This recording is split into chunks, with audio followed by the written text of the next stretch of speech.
Podcast do Galo. Olá pessoal, bom dia, boa tarde, boa noite a todos aí. Eu sou o Galo e esse é o meu primeiro podcast aí que eu estou fazendo. A ideia desse podcast é falar um pouco sobre as experiências do grafite de uma forma um pouco menos formal e com menos roteiro, para que vocês escutem por aí e de alguma forma a gente consiga ter uma interatividade aí, beleza?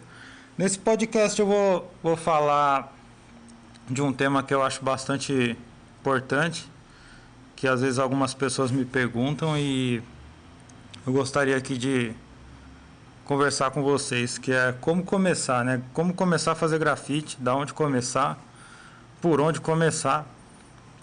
E aí eu vou falar um pouco sobre a minha experiência.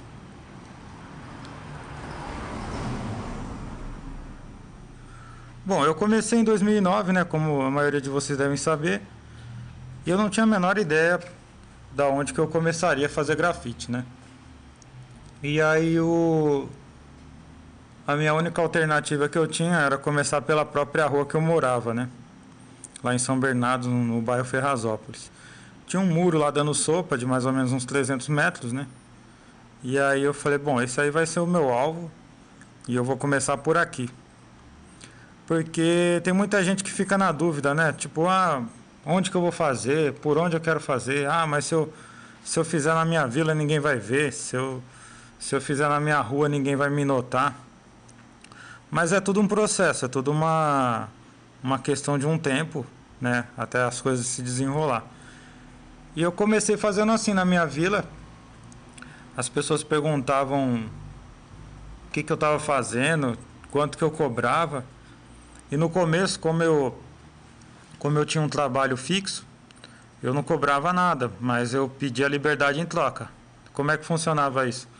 A pessoa perguntava para mim, bom, você pode fazer um grafite desse aí na minha casa? Quanto é que você cobra?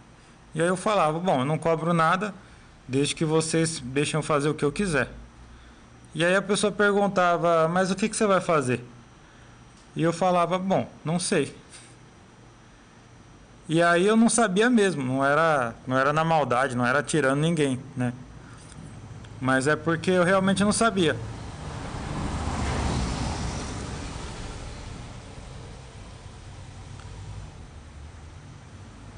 E aí nessas eu peguei vários muros, tive a oportunidade de fazer vários trabalhos assim aleatórios. E eu também já estava meio cansado de uma linguagem artística que periodizava o método, né? Tipo, eu já estava meio cansado de ter que fazer croquis, de ter que me explicar, de ter que se explicar para todo mundo, de ter que fazer um trabalho que tivesse um sentido. Eu já estava meio cansado dessa linguagem. E quando eu fui pro grafite, eu estava procurando algo que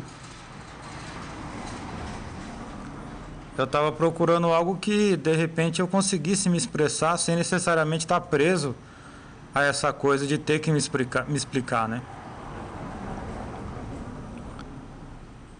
E para mim isso daí foi um salto quântico, assim, no sentido criativo da coisa, porque eu me livrei de algumas amarras e que deixei realmente a mente fluir. E aí isso me ajudou bastante a conseguir me virar com a parede que aparecia, me virar com um pouco material que eu tinha, que basicamente era 2 garrafas de tinta, né? O suficiente para fazer o claro e o escuro, né? A sombra e a luz.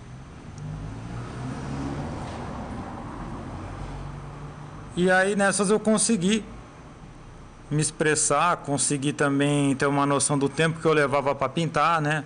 Como os primeiros trabalhos foram feitos assim bem perto de casa, eu conseguia, né, aos poucos ter uma noção do meu tempo.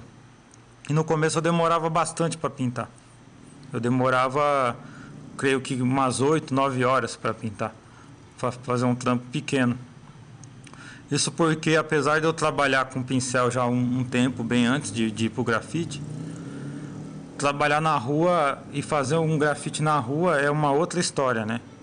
Você tem o assédio das pessoas, você tem né, as pessoas que ficam em cima de você perguntando, conversando. E isso quando você está num quarto pintando uma tela, naturalmente você não tem, né? Se vocês estiverem escutando uma buzina aí de fundo, é o padeiro que está passando aqui na rua. Não sei se dá para escutar. Mas enfim, vai com o padeiro mesmo, né?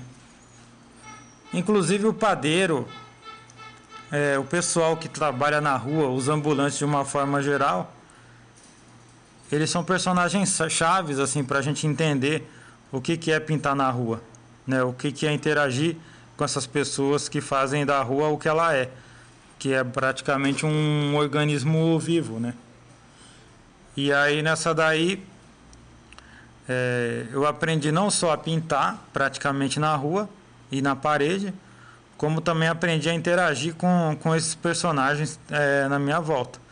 Tanto que até hoje, quando eu saio para pintar, né, e vou interagir com alguém, eu não levo fone de ouvido, eu não gosto de ficar isolado, sabe? Tipo, eu gosto de ouvir o som da rua, né? É claro que cada artista tem uma ideia, né? Tem artista que gosta de se isolar, tem artista que coloca um fone de ouvido, né? E cria um universo particular e tal, né? Cada um é cada um. Mas eu particularmente eu gosto do som da rua, o carro passando, o pessoal gritando, o pessoal que vem encher meu saco, falar alguma coisa, perguntar, ou seja lá o que for. Eu acho que tudo isso acaba de alguma forma ajudando, porque a rua ela é um fenômeno, né, assim, no sentido de você ter uma resposta muito rápida, né? Você acaba tendo uma resposta praticamente imediata daquilo que é feito.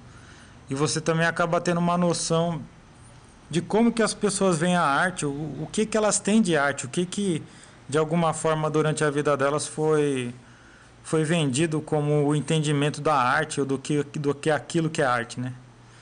Então tem pessoas que acabam elogiando, tem pessoas que acabam não entendendo, tem pessoas que perguntam de repente se você faz o símbolo do Corinthians ou faz o símbolo do Palmeiras, né? Eu lembro que logo no começo, quando eu comecei a pintar, o que eu mais ouvia era isso: se eu fazia símbolo do Corinthians, se eu fazia símbolo do Palmeiras, né? Se eu pintava, sei lá, qualquer outra coisa que não fosse aquilo que eu estava pintando, né? E como na época eu trabalhava formal, eu num outro emprego, né? Aos poucos eu ia recusando qualquer outro convite que me tirasse dessa experiência de pintura, né?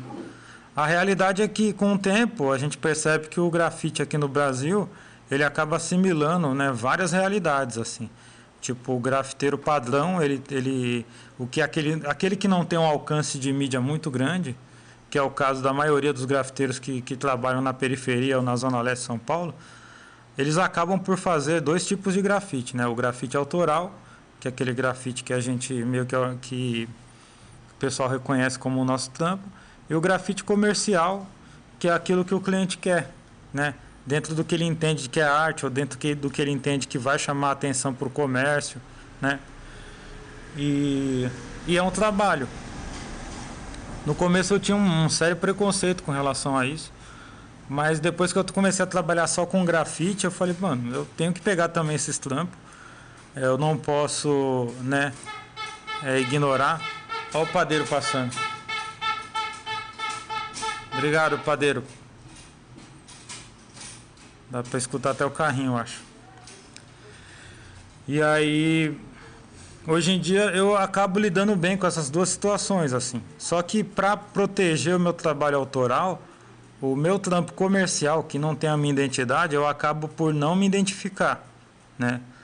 E muito menos eu divulgo esse trabalho. Muitas raras vezes, só se for um trabalho muito bacana, algo assim excepcional, muito fora, mas muito fora mesmo da minha realidade, que eu acabo divulgando ou acabo colocando isso para as pessoas verem, né? Uma dica que eu dou pro pessoal que tá nessa, que também tá nessa luta aí, é de repente criar dois tipos de perfis, né? Um perfil autoral, que é aquele trabalho que você está trabalhando, né, no sentido de identidade, e um perfil comercial, que é aquilo que teoricamente atende a uma vontade de um público específico. Até que vai chegar um tempo que, mano, você praticamente só vai fazer o seu trampo autoral, né? É claro que isso demanda esforço, demanda tempo, demanda oportunidades, né? Mas de um modo geral, eu particularmente eu não tenho tanta pressa. Tipo, eu sei que uma hora pode chegar do pessoal de repente pedir só um trampo meu autoral, ou, né, como vem acontecendo às vezes de uma forma até que interessante, assim, né, do pessoal falar, pô, eu gostei do teu trabalho, eu quero teu trabalho. Mas no começo, às vezes, é natural que a pessoa não quer o teu trabalho, né? E a gente não consegue controlar isso de uma forma muito forte, né? No sentido de, as pessoas precisam gostar do meu trabalho. E é um outro ponto também que eu queria colocar, porque quando eu comecei também, a minha intenção não era agradar ninguém. Tipo, a intenção era fazer algo que, a princípio, me agradasse como artista, né? Tanto que eu fiquei, tipo, 10 anos antes de fazer grafite, eu fiquei 10 anos fazendo surrealismo, porque eu achava que isso era arte. Ó o padeiro. E achava que isso ia de alguma forma me ajudar. Me ajudou, com certeza, de forma técnica, isso não, né, não vou falar que não ajudou, mas eu senti um momento que eu falei, mano, eu preciso ter uma identidade. E aí jogar algumas coisas que eu acreditava fora me ajudou a de alguma forma entrar nesse caminho para achar uma uma identidade, uma ideia legal do que eu posso fazer, de como que eu posso me expressar. E com o tempo, essas coisas que foram acontecendo, elas foram meio que determinando, por exemplo, uma cor predominante, um traço específico, uma composição, né? No começo eu lembro que eu tinha muita dificuldade, por exemplo, em lidar com o espaço da parede, por exemplo, né? Uma vez que eu saía para a rua sem nenhum rascunho, eu não tinha muita ideia do que eu ia fazer, e muito menos como eu ia ocupar o espaço. E daí foi que acabou surgindo a ideia das faixas, né?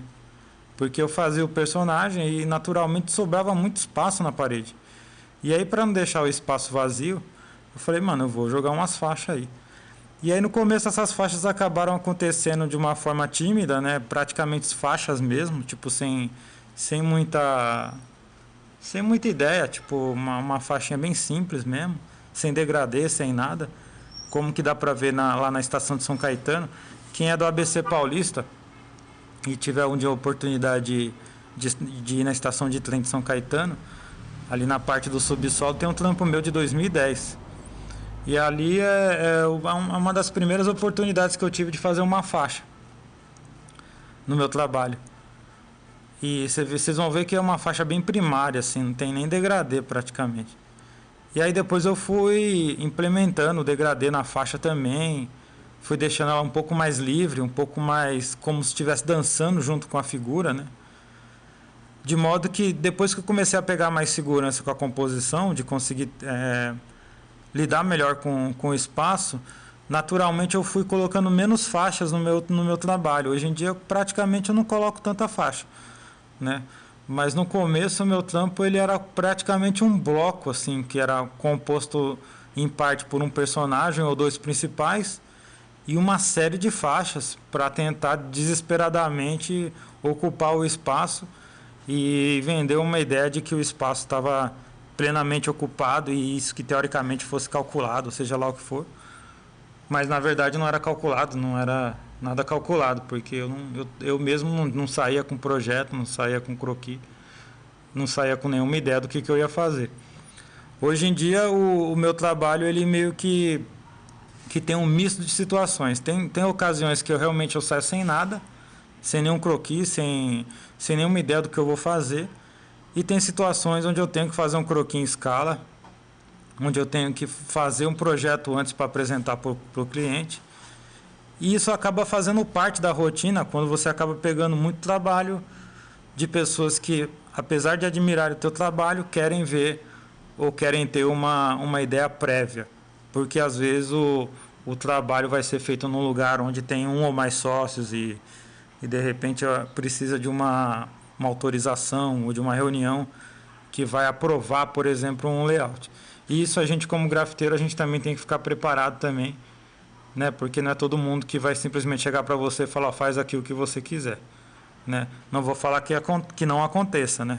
Porque acontece também. Mas também esperar que isso sempre aconteça é meio que, né, se iludir um pouco, né? Mas é isso, pessoal. Esse primeiro podcast eu abordei esses assuntos.